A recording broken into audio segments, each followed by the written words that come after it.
It is a distinct pleasure to speak with and listen to Adémola talk. He is a force of will and determination.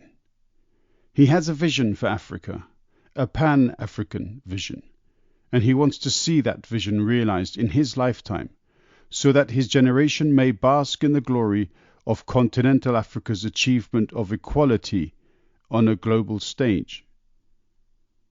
I wonder about the inequalities of the societies in which I have lived, and the question shoots from my lips: why is equality so hard to attain?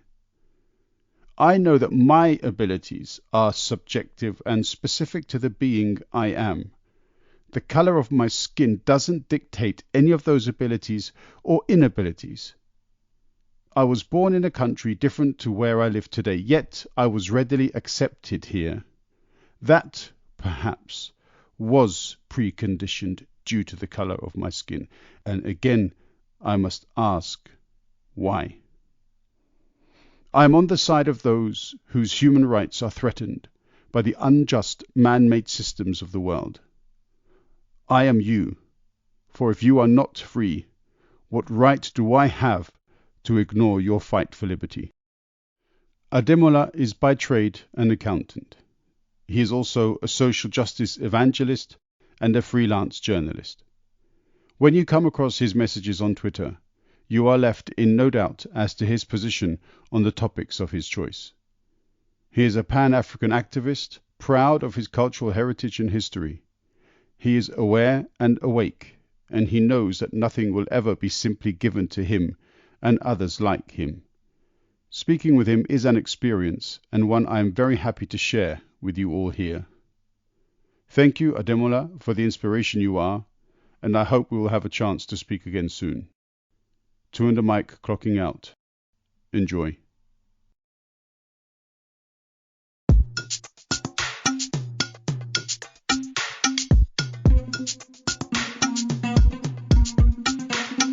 Don't weche pek kuduelo mabiro etu under mic.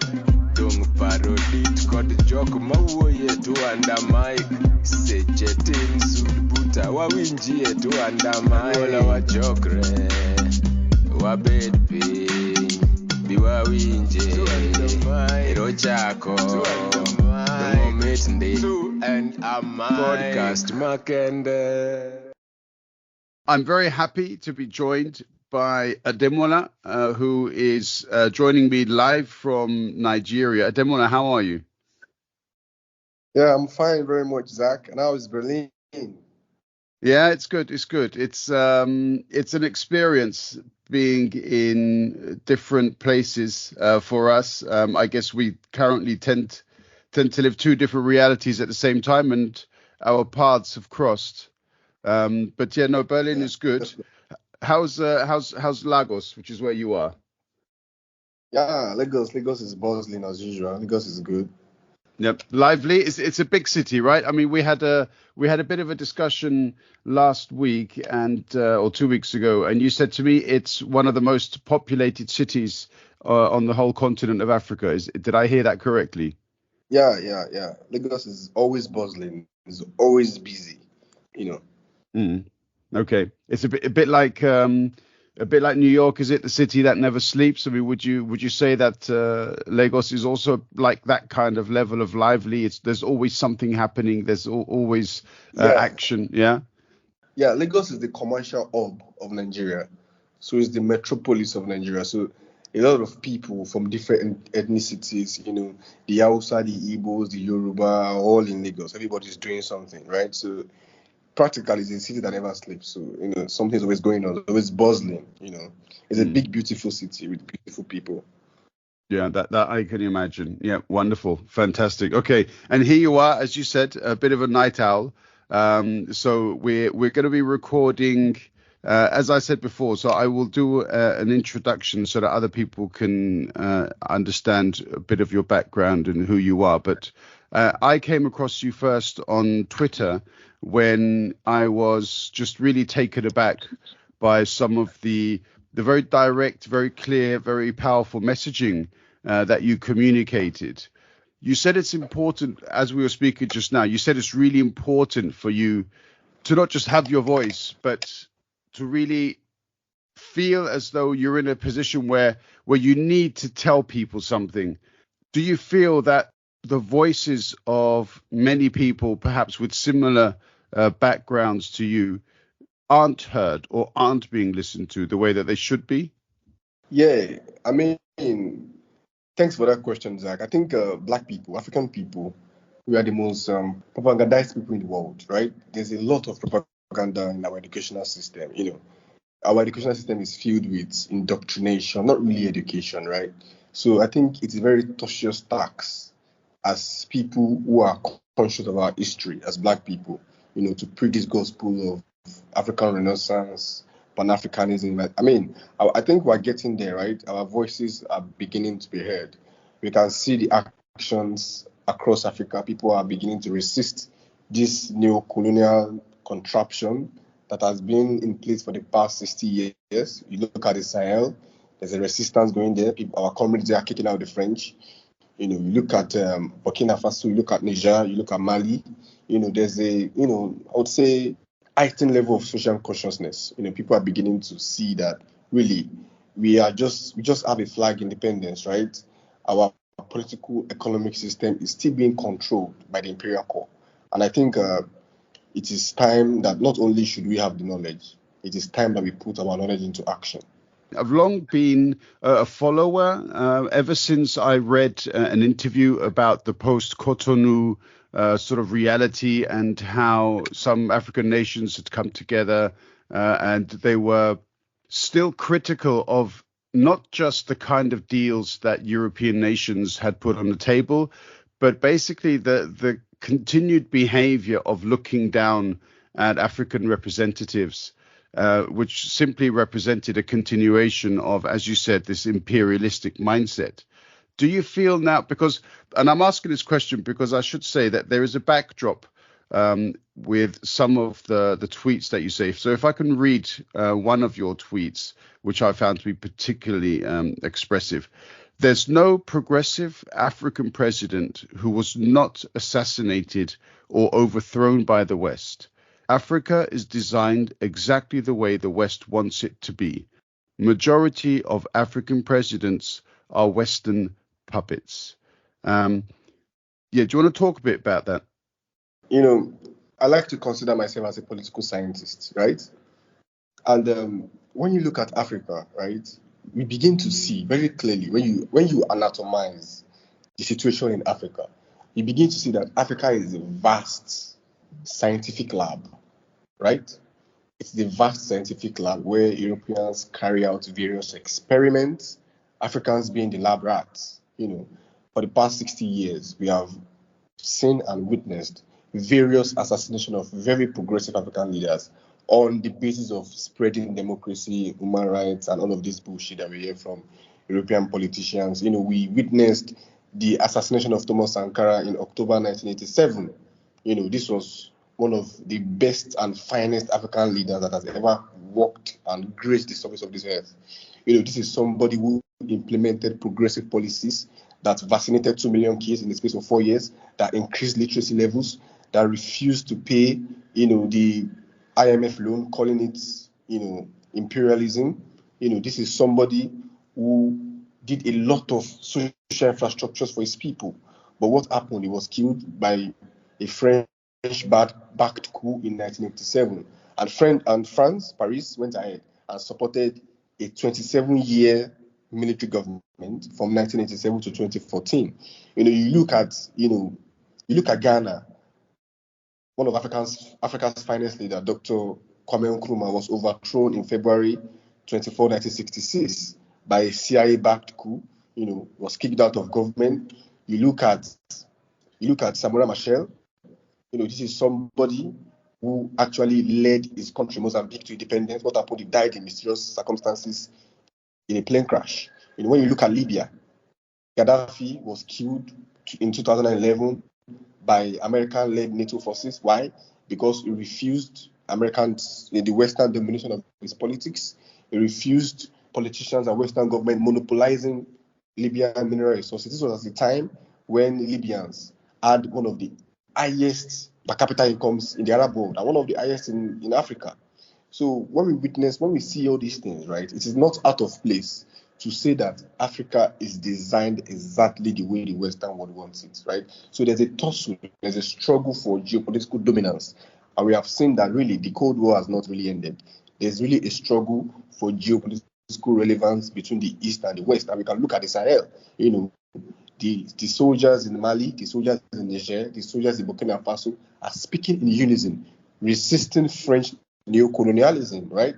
Because the Franc-Afrique system that was established by Charles de Gaulle in the 60s, that spearheaded and supervised the continuous exploitation of African mineral resources, the cheap labor of African people, our wealth was being carted away systematically by continuous interference in the government, direct intervention in our government. We can witness all these things, and it's not out of place to say that Africa really is, is a mirror of what the Western politicians and Western government want it to be.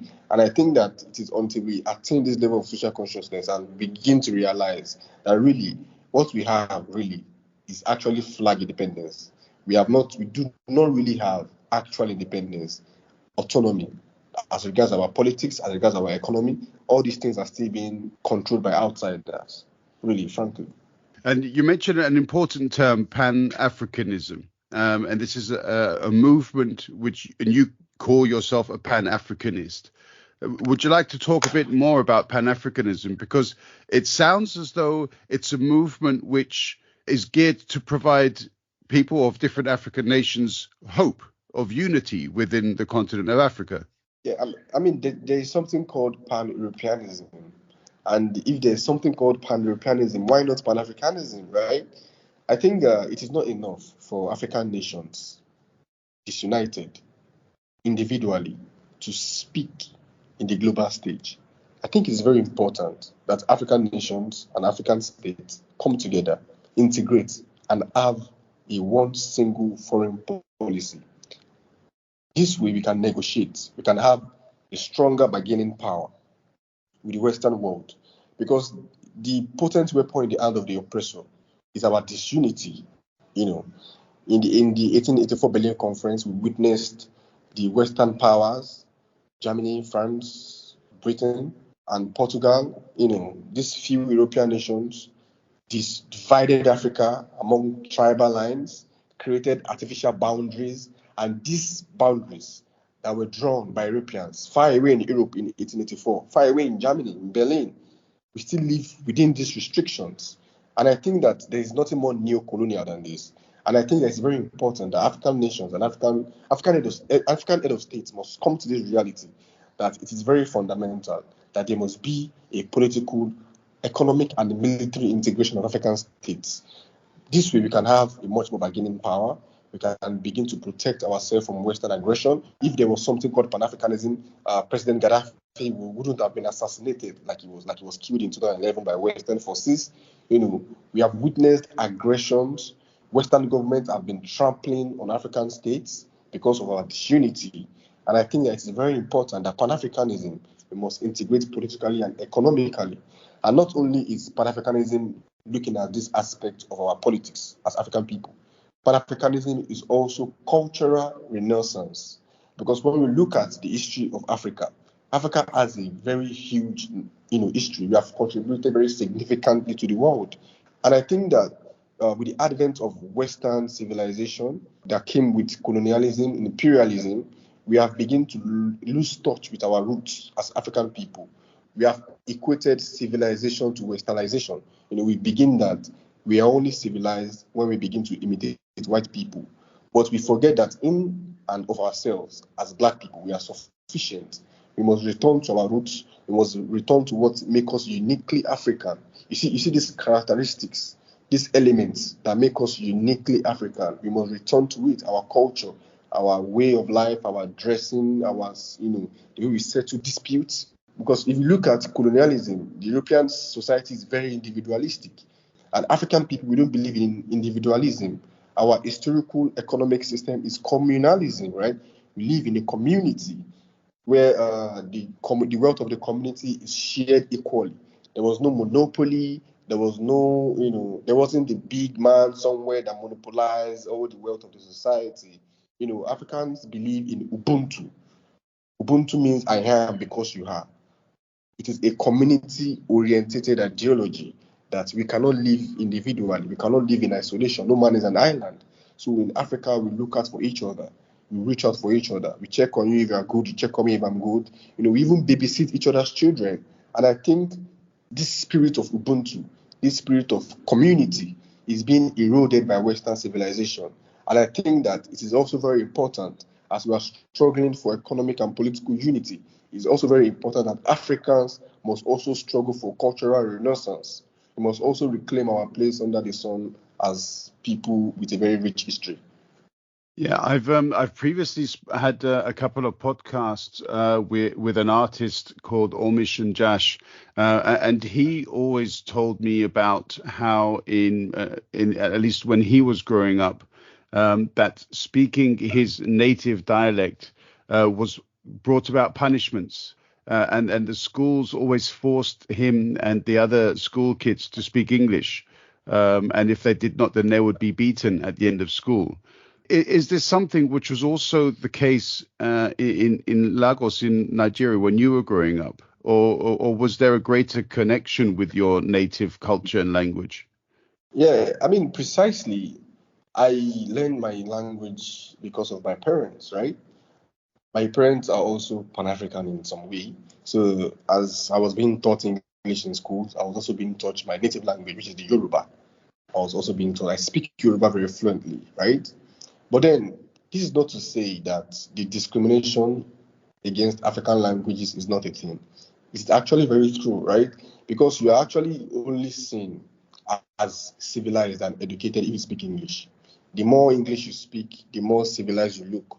So African languages are being looked down upon in schools. They call it vernacular.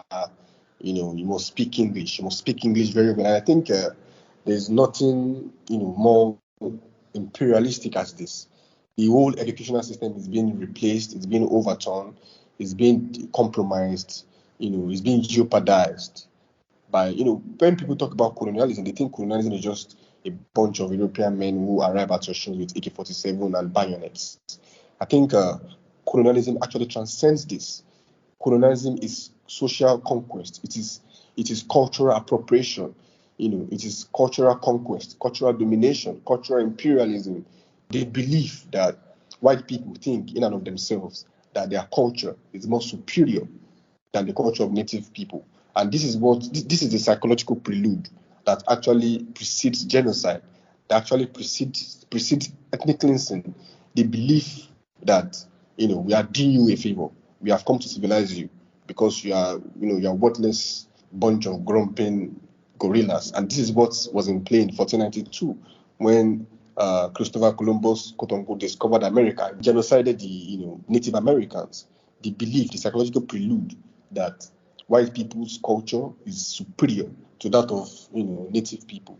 And I think that it is high time Africans replace this neo-colonial thinking and with more Afrocentric thoughts, Pan-African content, Pan-African education, Pan-African enlightenment. It is high time we return to our source as African people. Yeah, and I mean, it's always interesting to hear the different thoughts that come out from different places, from different experiences, different lived experiences. And this was one of the reasons why I found your tweets to be so powerful, because you essentially were forcing anybody who read what you had to say to think about things from a completely different perspective. And when I think about what you're talking about with regards to the treatment that African nations have received from Europeans over the last 300-400 years, people think that these kinds of topics are history. And yet listening to you, obviously it's clear that this isn't simply a question of historical mistreatment, historical genocide, historical abuses. This is something which continues today. Just because the methods perhaps are a little bit different in some ways, that doesn't mean that they're any less devastating. So this cultural genocide, which is being inflicted upon many nations, is perhaps just as effective as the genocide which the Belgians inflicted upon African nations, or the British, or the Portuguese, and various others. I guess that's kind of consistent with what you're saying. Yeah, very consistent, right? It's the issue. If you look at the legacy of colonialism, we still see the vestiges of imperialism, of colonialism. It's still very present. If you look at the legacy of imperialism, people think, colonialism is a thing of the past.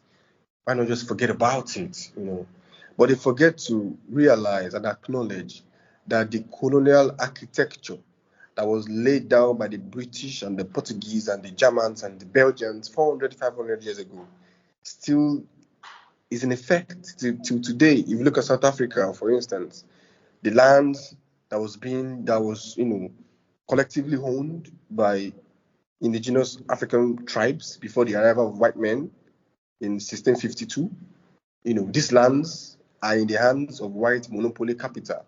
Why many black South Africans are just, landless. You can see this colonial architecture at play in Zimbabwe. When you look at the legacy of imperialism, right, people begin to think that colonialism is a thing of the past. Why not just forget about it? It is convenient for white people to say this. These are people who have benefited and structured their society around stolen property. The whole Western civilization was built on stolen wealth. The whole American civilization was built on stolen land, worked on by stolen people. I think it's very easy for white people to say, forget about this and just move on. But then the social structures, the political architecture of colonialism is still in play in Africa today. And that is why there's a lot of ethnic tension across Africa. That is why we have the land question in South Africa. That is why we have the land question in Zimbabwe. That is why we have the land question in Namibia. That is why we have ethnic tensions in Nigeria. Why? Because of these borders that have been drawn up by colonial powers in Berlin in 1884. This conference that no single African was present, but the decision for Africa's future that was going to affect Africa in the next 500 years was made. And I think that people who say that colonialism is a thing of the past are a bit ignorant, because colonialism is not just only present. Colonialism is present as ever before. It has morphed, it has refined itself, it has evolved, it has developed, it has manifested itself in new ways, in music, in culture, in the arts, in the politics, in the economy, in our social interaction. We can see colonialism well and alive. We can see colonialism in Gaza. We can see colonialism in Namibia. We can see it in South Africa. I think it's a bit naive when people claim that colonialism is a thing of the past. Yeah, exactly. And as you say, it seems to be a means of the European powers and the West in general to absolve themselves of guilt by saying that what happened in the past is the past. Let's talk about today. But unfortunately, the histories of some nations cannot simply be reset in the same way like a clock can be. And this is an element of that superiority, because when you see the way things are reported, your pain, that we can reset your pain, but our pain cannot be reset, which is just another indicator of this sense of European superiority. Yeah, I think that's very right, Zach. That's very spot on. It's very easy to say so. It's very easy. It is we who suffer the effect of colonialism that can actually attest to its brunt. So I don't think it is in the place of white people to actually tell black people or indigenous people about colonialism. Which is also one of the things which, unfortunately, I've experienced myself in the UK, is that when we talk about the history of European nations, colonialism is not a subject which is ever really broached with any realism. I still read about opinions online where British people talk about, but we took structure, we took education, we built universities and schools, and we built roads, and we built infrastructure, and so on. But people don't really realize exactly what the roads that were there that were built. They were built so that it will be easier to steal resources. The schools and universities that were built perhaps weren't necessarily built there to benefit the nation itself, but whereas to introduce some kind of a conveyor belt for the British Empire to make use of people for their own benefit and not for the country in which these things were taking place. And unfortunately, this level of propaganda, which started in the colonial years 200, 300 years ago, that same propaganda has filtered through generation after generation. And what was complete fiction in the past has become fact in the minds of some people, because these are lies that were repeated so often, it became true for them. Whereas the reality of the history, which is perhaps presented by African voices in African nations, these are things which, unfortunately, European students and pupils never hear about. I think that's very true, Zach, because, white people have not really purged themselves. I'm sorry for saying white people. I mean, because of the educational system, it's a cycle, right? It's a cycle of motionlessness. It is an indoctrinating educational system that, feeds them lies. And when people go to the college, they just get indoctrinated and brainwashed. I'm sorry to say, an average American doesn't even understand the geography of Africa. So how much more the in-depth analysis of Africa's historical context. But I think it's a shame, right, that white people consider colonialism as a civilizing mission, right? This is a project. I'm talking about the colonial project that took the lives of 10 million people in Congo under King Leopold's 23 years colonial rule. Thousands of people perished in Namibia by German colonial rule in 1904. Thousands of people perished in South Africa under the rule of the British. Thousands of people perished in Kenya during the Mau Mau Rebellion. Thousands of people perished in Guinea-Bissau during the PAIGC uprising. I think it is, really a shame for white people today to still regurgitate and begin to teach their kids these colonial lies. As you rightly said, these roads that were said they were built during colonial period were built basically to facilitate the extraction of mineral resources. And that was why we had trains.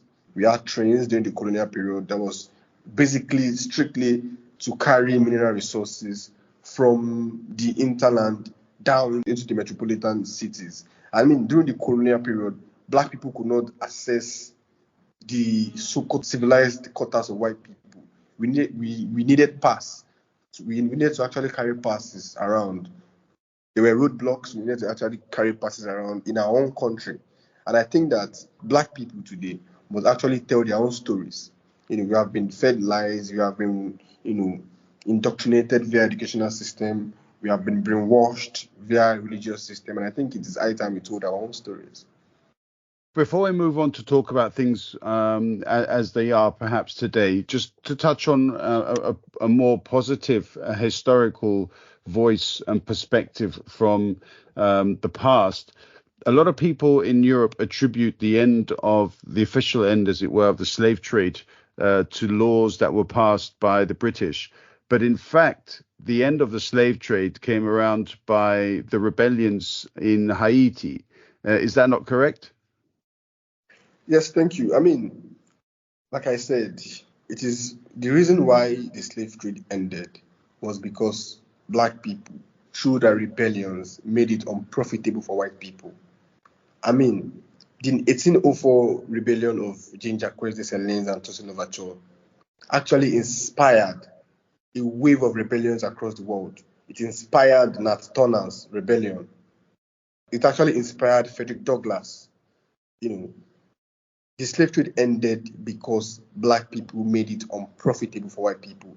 The slave trade did not end because white people suddenly had a change of mind. The slave trade didn't end because some laws were being passed in the British Parliament to put an end to the slave trade. The same Parliament where laws were passed, to begin the slave trade.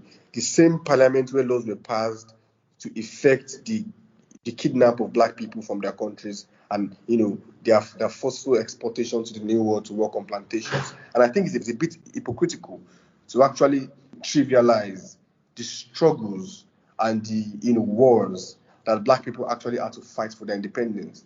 We don't remember the names of heroes, of anti-colonial heroes that actually laid down their lives for the freedom that we're enjoying today. Now we begin to attribute our independence to that of the colonial powers who are actually primarily culpable for this historical crime. We don't remember the names of people like Nat Turner. We don't remember the names of people like Jean-Jacques Dessalines. We don't remember people like Toussaint Louverture.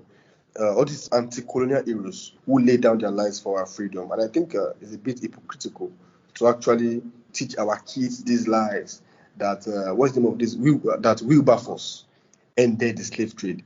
Before Wilberforce was born, there were hundreds of slave rebellions from Africa and in the New World. African people were actually drowning, sinking their slave ships in the Atlantic Ocean. In 1804, the historical event called the Igbo landing actually happened, where Africans who were kidnapped from the Bight of Benin, forced into slavery by the British, actually drowned.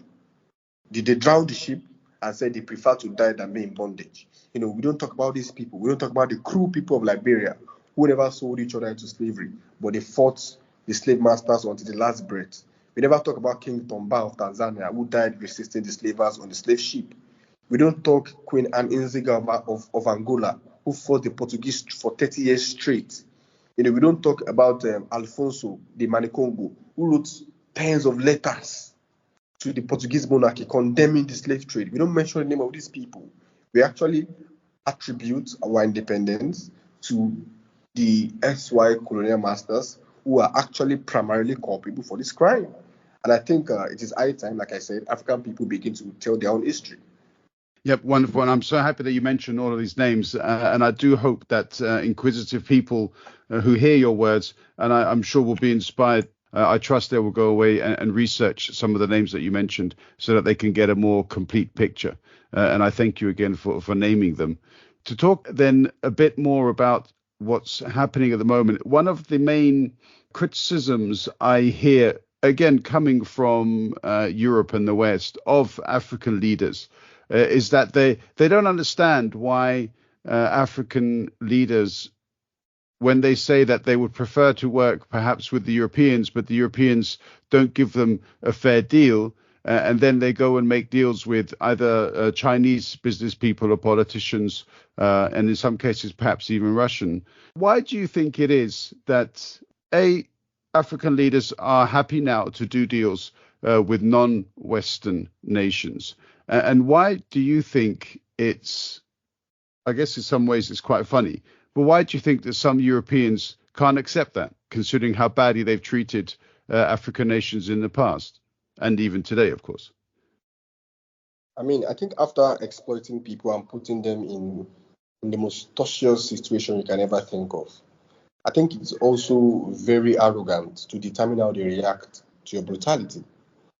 So, after being exploited for 400 years, you still expect African people who are victims of your brutality to actually genuflect to your whims? I mean, come on, this is not to say Putin or Russia or the entire Eastern Bloc are saints. This is just to prove really that Russia and China, for now, provide a better option than the West. I mean, let us go a little bit back into history. The people who have actually supported African liberation struggle were the Chinese, the Russians, and the Cubans. In fact, Cuba actually sent its own soldiers to fight for the liberation of African nations. Nelson Mandela received training, received intelligence, received arms, received funding from Russia, received, training from the Chinese. Meanwhile, the Western powers, notably the British, kept on castigating him. They put him in prison for 27 years.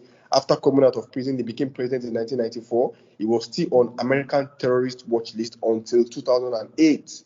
This is the way they treated our African leaders. Let us talk about Patrice Lumumba. This is somebody who was actually struggling for the independence and unification of Congo. What happened to him? He was executed in a firing squad by British, Belgium, and American conspiracy. After all these crimes, we are still being told how we must direct our own geopolitical affairs as African people. I think that the Western powers really still suffer from colonial nostalgia. They still do think that this colonial metropolis relationship still exists. We are no longer under the protectorship or the protectorate. We are no longer protectorates of the imperial nations. We are actually independent, sovereign nations who are capable of making their own decisions, bereft of Western intervention. And I think that it is high time Africa be left alone to make and determine their own decisions. We can decide to do business with whoever we intend to do with without being castigated or being talked down upon like the Western media does every 3 market days. Yeah, and I mean, if people are still perhaps a little bit confused as to what kind of exploitation that the West continues to force upon African nations, I watched a clip not long ago, and I mentioned this last time we spoke with a gentleman called Joshua Maponga, who talked about the deal that the British Petroleum made with Nigeria, where essentially a law was passed depriving Nigeria of any control of its own oil resources for 99 years. I mean, that doesn't really sound like a fair way of doing business, does it? This is not even specific to Nigeria. You can look at the conduct of multinational corporations across Africa. Look at what the mining companies are doing in Congo. They are actually supervising and spearheading a genocide, mass displacement of people for the sole reason of exploiting mineral resources to finance their capitalistic consumption in the Western world. And I think this is the same thing that's being, you can extrapolate this to the whole of Africa. What we have in Africa are not authentic governments. Really, what we have in Africa are actually client states. They are satellite states. They are puppet regimes. For example, in 1995, the Ogoni Nidaken Sarawiwa, who was struggling and fighting he was fighting Shell for polluting the air, for destroying the aquatic life. In the southern part of Nigeria, what happened? He was killed. He was arrested and executed by the military government on behalf of Shell. The Nigerian army captured him and executed him on behalf of Shell. And I think that this is just a microcosm of the bigger problem, which is neocolonialism.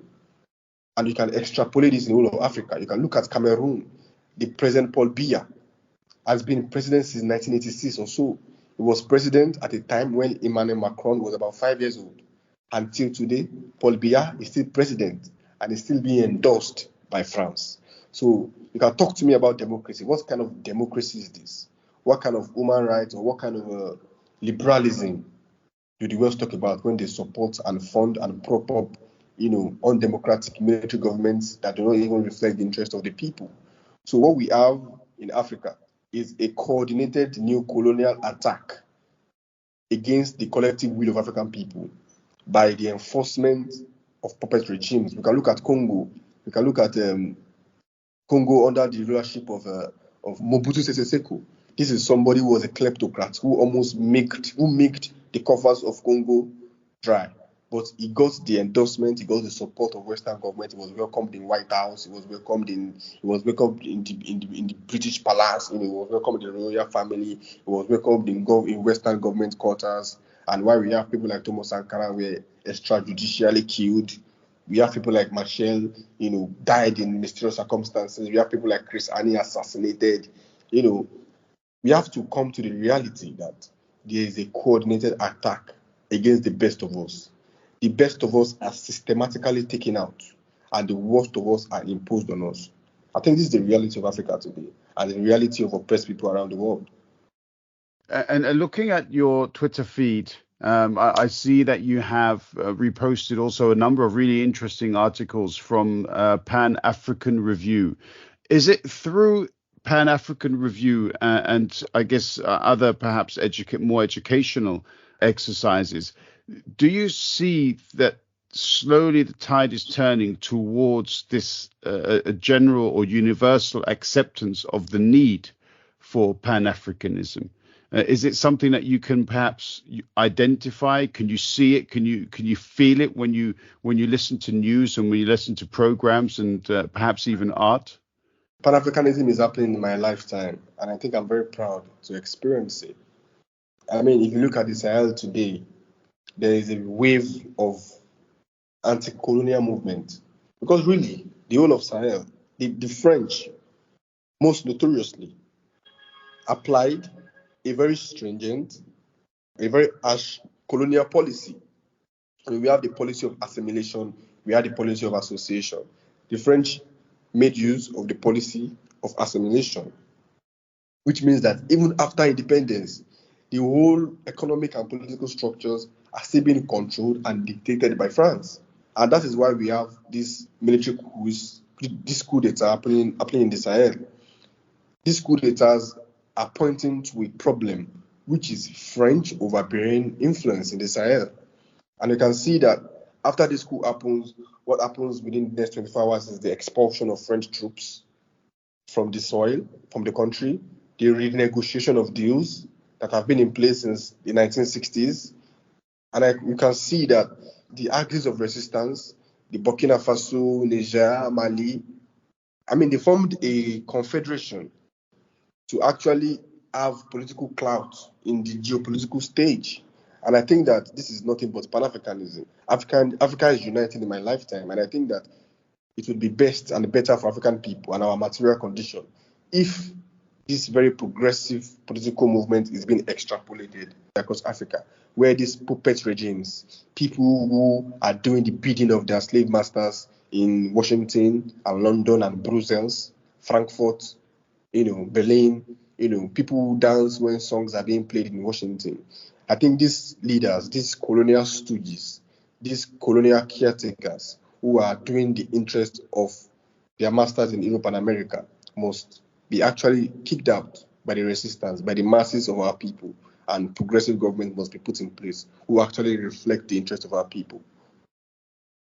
Yeah, I also find it fascinating in many ways because in a lot of Western political discussions, we hear the words progressive. But what you're talking about is real kind of progression. It's not the kind of progression which is talked about in Western political spheres, because when you talk about human rights, when you talk about democracy, these are not the sides of those ideas that you see in their policies towards African nations. When European powers talk about democracy and talk about human rights, they're essentially talking about those elements of democracy and human rights which benefits them. And when they talk about progressive, they're talking about progressive only for them. But none of their progressive policies, none of their democratic policies, and none of their ideas of human rights in any way reflect their foreign policies in African nations, nor indeed in other nations. So to what do you attest this difference in the words progressive? Why do you think that in some countries the word progressive means one thing, but for others it means something completely different? I mean, thank you for that question, Zach. And I think it's a very enlightening question. When we talk about the question of democracy means one thing. Simple, very simple. Democracy means a system that actually embodies the collective will of the people. And let us look at the American political system, for instance. I hold on this position very fundamentally, that America is not a democratic system. America is a plutocratic system, and you cannot give what you don't have. American government is a government that is being ruled by the rich, for the benefit of the rich. We have the pharmaceutical companies, we have the military-industrial complex, we have the religious fanatics who have actually hijacked the political system.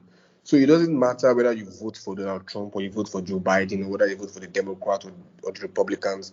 There is a template, a deep state, that controls and directs the government. So the presidency is just the PR, the face of the government. But the people who call the shots are unelected officials. And when we talk about democracy in African context, when we talk about democracy, many people think that democracy is the availability of options. But then when you have a Donald Trump and you have a Joe Biden, both genocidal maniacs who have actually started wars and killed millions of people across the globe, you begin to question, do these people actually embody the collective interest of American people? When you look at Africa, for instance, look at the people of the Sahel. Democracy does not really mean a multi-party system. A democracy can be a one-party system as long as the will and the collective interest of the people is being geared towards nation building. So when we talk about democracy is universal. It is not the right of some people across the Atlantic to be telling us about democracy. Democracy is universal. And when they talk about progressive government, when the Western world talk about progressive government, they're not really talking about progressive government for the benefits of the people, of the indigenous people. Progressive to them means a system whereby a government allows them to exploit mineral resources, exploit labor, and channel them to the imperial core. And I think that it's what means progress to us.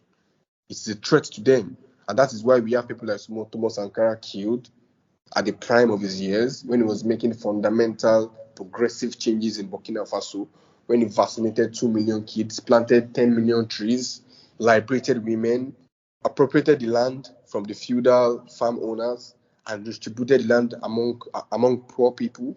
This is somebody that cut down the exorbitant and extravagant lifestyles of politicians and led Burkina Faso to self-sufficiency. These are progressive African leaders. And these leaders have always and still are threats to the West. And what happened to them? They're always systematically taken out in obscure circumstances. And I think that it is left for us as African people to define progress in the African context. We must not always borrow words from European dictionary to define our reality. I think it's important that African people define our reality in the African context with our own words, with our own history, armed with our history, our reality, our economic condition. We define progress with that. More borrowed languages and terminologies from the West. And one last topic, because we talked about this last time, and I had said that talking about the current situation in Gaza between Israel and Palestine, and I had said that I still hold out hopes for a two-state solution, and you said many reasons why this would be such a problematic potential future arrangement. Today, I believe it was today at least, the news broke that the International Criminal Court has announced applications for arrest warrants relating to Benjamin Netanyahu and Yoav Gallant in the context of the situation in the state of Palestine. How realistic do you think these applications are? Do you think for a second that the international community is actually going to allow these political criminals to go on trial? I think the problem really is that we begin to outsource our liberation to foreign actors. And I think that's the beginning of the problem. Nobody achieves liberation for you. Nobody struggles for independence for you. You struggle for your independence by yourself. And I am somebody who actually believes, especially very fundamentally, in the face of brutality and colonial aggression. I believe in armed struggle. And I think armed struggle, as enshrined by international law, is a constitutional right. But people begin to look down on armed struggle. But they never talked about how the Americans actually went and took up arms against the British. They never talked about how Napoleon took up arms. It's always barbaric and primitive when indigenous people take up arms against Western colonizers. And I think that, the West, the International Criminal Court's issuance of arrest warrant against Yoav Gallant and Netanyahu is a win for the resistance. But then I think the application and the enforcement of these warrants may really not hold water. When we are looking at the geopolitical context, this International Criminal Court, International Court of Justice, United Nations, it has been hijacked by the Western government. In fact, these organizations were not actually created for the purpose of the liberation of indigenous people. These organizations were created after World War II to reconstruct and integrate the whole of Europe. So the context and the plight of African people, Palestinians, indigenous people was never really taken into context. So I really do not see the enforcement of these policies. But I really do think that it is a win for the axis of resistance, that these criminals have been named and shamed. People like Yoav Gallant, Benjamin Netanyahu, people who have actually made genocidal statements and have implemented them. People like Itamar Ben-Gvir, this is somebody who has physically perpetrated the act of genocide. This Israeli far-right Nazi government. I think that the application may really not fly, and we should continue to edge on the resistance until liberation is achieved. Adémola, what can I say? Powerful words, which is consistent with the messaging that I've always read and appreciated and respected from your Twitter account. And it's, as I said, also in our interactions, I was really looking forward to hearing you speak these words in your own voice. And it's been a real pleasure listening to you speak so passionately about your political position, and I hope that we can do so again in the future. So thank you very much for taking the time. Yeah, thank you very much, Zach, and this pleasure is mine.